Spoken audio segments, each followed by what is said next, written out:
You see that place? That was the Players Club. It has been blown to smithereens. You probably wonder how it got itself in this situation. Want to know more? Stay tuned to find out. Before we begin, do me a favor and hit the subscribe button. It costs free $99, it helps out the channel, and you'll have zero regrets doing it. So without further ado, on to our feature presentation.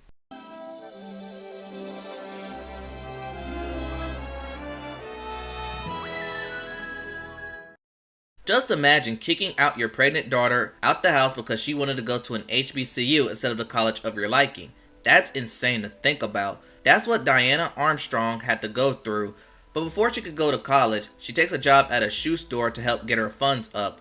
One day she meets Ronnie and Trix, and they basically recruit her to join the Players Club and enter in their world of stripping. Diana arrives to the Players Club and we meet Dollar Bill, and he hires her on the spot. And just for the sake of this video, the rest of the way we're going to call her Diamond. For the next 4 years, this has been her formula. Strip at night, school in the morning, and during those 4 years, she countered little problems and even reconciled with her parents.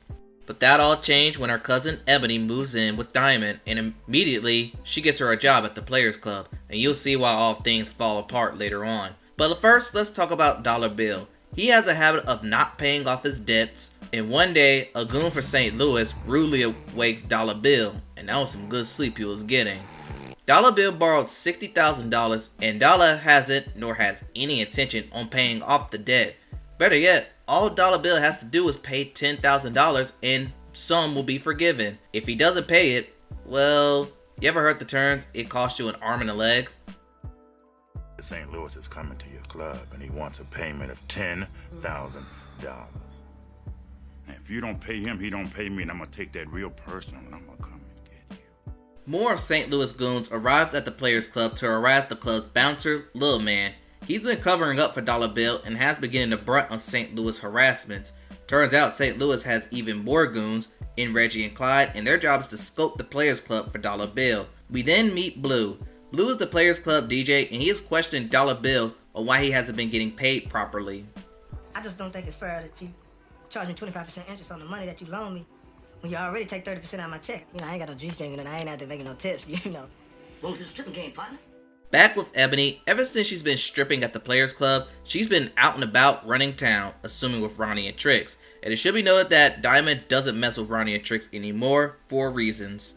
Diamond goes on stage, and even though I can't show what went down on YouTube, let's just say it was a sight to behold, even if it was just her grinding.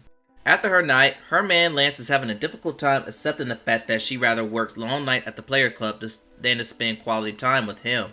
But he gets the eyes for Ebony in more ways than one. Meanwhile, Dollar Bill tries to make his grand escape, only to be caught by St. Louis goons and they kidnap him in his own vehicle. They encounter a flat, and that's when two cops, James from Good Times and Big Worm, harass them. They end up taking the goons in to see if they have any warrants, leaving Dollar Bill in the trunk, who has since woken up. Hey! Come on, man, I'm sorry, man, come on, man. I'm gonna pay St. Louis next week, I swear I am, on the 3rd. Come on, man, let me out of here. Does Dollar Bill realize he could escape the trunk of his own vehicles? All trunks have a safety latch, and if he's lucky, he could lower the back seat of his own car and he could get out scot-free. I guess he was too panicky to think straight. The cops eventually find Dollar Bill and they take him in because he has warrants. Ebony tries to hook up with Reggie and Clyde, who are still looking for Dollar Bill. She asks the question no stripper should ask. Man, say that right, Reg. No, get your little bony ass out of here. Then what will you pay for? They take her and they're ready to run train on her, but Diamond was lucky enough to stop it. They have a discussion where Ebony is heading, and then Diamond dropped this bomb on her. Ebony, make the money. Don't let it make you.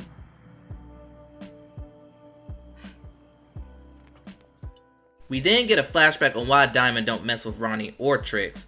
A while back, Diamond went to one of their outside encounters with some clients. Said clients offer Ronnie to perform unconsented tricks on a passed out Diamond. Ronnie takes Ebony to one of these outside encounters. There, Ronnie dances for some policemen. She tells everyone to keep their eyes on her, but one person doesn't, on purpose, and he gets spanked by Ronnie, which turns everyone on. Yeah, I don't ever understand the spanking fetish. But back at the club, Lil Man is still being harassed by St. Louis and his henchmen. But after this, Uncle Luke and his posse enter the Players Club, and Dollar Bill sounds the green alarm. In the midst of all this, Diamond was about to take it off for her regular until she spots Professor Stanley walking in, and she storms out in embarrassment. Ronnie then walks in on her, and she's about to S.A. her. Then Clyde ruins everything, one thing leads to another, and shots ring out. Diamond decides to make fun of the situation. Good evening. I'm Dinah Armstrong, and we're live in front of the Players Club, where fools have once again shot up another party. But back near her apartment, Diamond finds out her regular Myron has been stalking her. But that would be the least of her problems when she finds her ex in bed with Ebony, and she goes borderline waiting to excel on him. As he leaves, he left the door open so that Myron could enter, but after hearing gunshots, it made Myron second guess his decision. But after things quiet down, Ebony thinks the coast is clear, but that's when Diamond clocks her in the face and orders Ebony to get out. All in all, a terrible night for Diamond. The next day, Professor Stanley confronts Diamond about her frequent absences. She still feels embarrassed about seeing him at the Players Club. He understands her embarrassment, but gives her a call for someone from BET to make her feel better. We then witness Junior's bachelor party, who is Ronnie's brother, and it's everything but lit. Ronnie tries to contact some of her strippers, but they all can't make it for one reason or another. Crossover to Diamond and her father. Blue now has the confidence to ask Diamond out, but first he needs to make it past her father, and basically he scares him straight, and Blue pulls a "I'll have her home by 9" routine. Ebony shows up to Junior's bachelor party, and she looks like a fresh piece of steak in a den full of lions. She then confronts Reggie and Clyde, and they want to finish what they started, but Ebony isn't down with that. And that's when Reggie and Clyde decides to act on revenge. They tell Junior that she's willing to have sex with her, and while Ebony's trying to get ready, Ronnie makes up lies about the other girls being there, as Ebony feels unsafe at this party. And she also lies about not getting any money for this. That white girl Vanilla from the club, right? She's supposed to be coming. Well, she better hurry up, because I ain't finna dance by myself. You ain't dancing with me. I'm not getting no money for this neither. Where's my money for this? But you don't trust your own brother, son? No. Now run me my money. Blue is out with Diamond on his date. Blue is jittery after the threats her father made on him. But during his date, Ebony calls Diamond to come get her as she feels unsafe, but Diamond shoots her down. I'm at the Oakwood Motel by the airport, room 306. Can you come pick me up, please? No, I'm busy right now. Reggie and Clyde set their plan in place. Clyde lures Ronnie away for the party so they could smoke weed together.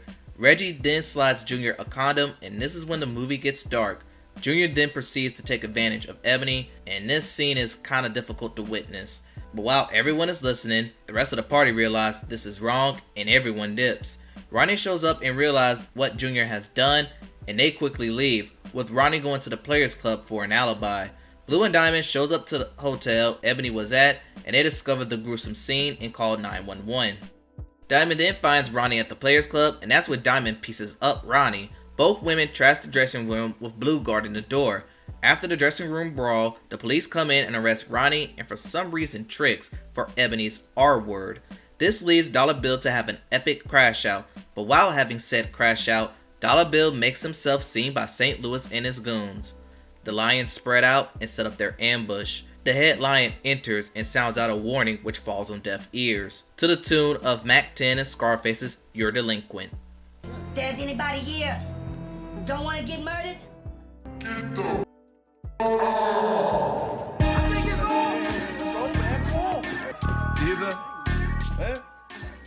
The lion takes charge and initiates the chase. It looks like the wildebeest got away, but the wildebeest run into the rest of the lions and they go in for the kill.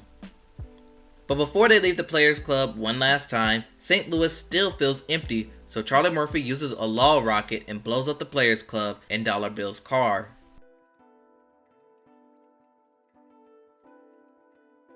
Ebony is recovering from her R word and now works for the shoe store Diamond started off.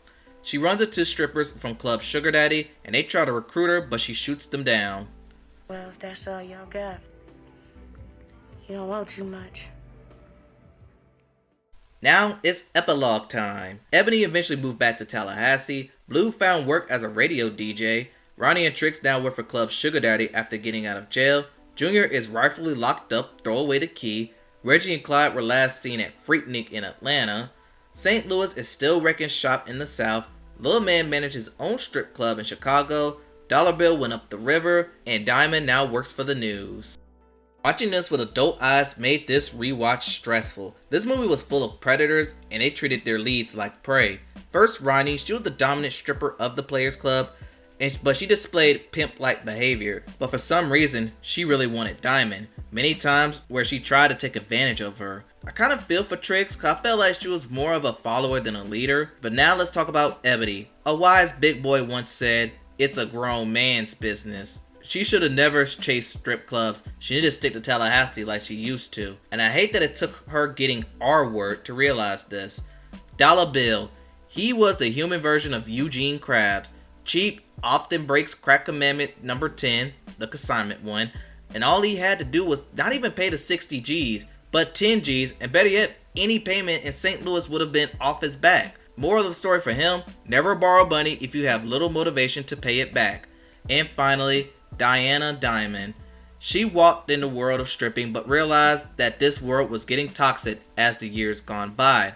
But at least she had an exit plan, unlike her cousin. Also, Diamond broke crack commandment rule number 7. But overall, this is a black movie staple, have hilarious quotables, a huge ensemble cast of black all-stars, and became timeless even if it aged weirdly to say the least. And that concludes the Players Club recap. Tell me what you think in the comments below. Please like, comment, and subscribe to the channel. Thanks for watching, and I'll see you next time. The following was a JGTV production. Thanks for watching.